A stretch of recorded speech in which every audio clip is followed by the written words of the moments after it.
They must see you. They cannot refuse treatment based on whether you have money or not. In fact, there's a fellow from Princeton whose name was Weierman. He was a professor of economics. He said whenever he jogged anywhere, he wore Gucci loafers because he never took any ID with him.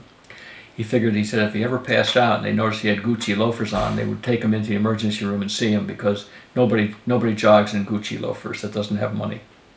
So that was his joke. But that's the problem you're dealing with. Today, they don't work for patients. They work for trustees and foundations and stockholders, which I have a problem with, okay? It's not where medicine was meant to be. I never asked people if they had money.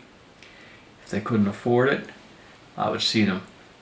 If a doctor ever called me and said, I have a patient, I'd say, okay, send them over. And they said, well, they don't have any insurance. I said, I didn't ask you that.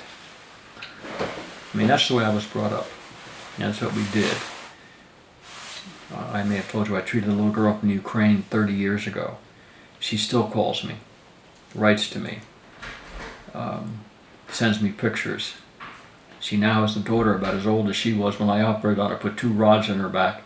And she went to Russia and they looked at her and said, you'll die on the table if we touch you here.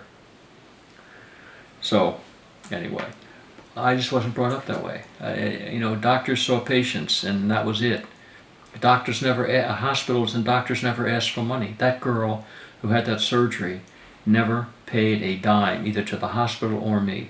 Was never asked for money. Because they would use these patients as advertisement. Why did so-and-so come from Ukraine to be treated here? I have a picture in my den.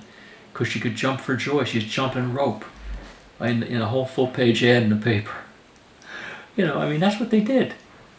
And it just bothers me no end. If I didn't have friends around here to get to see patients, I would have a lot of difficulty.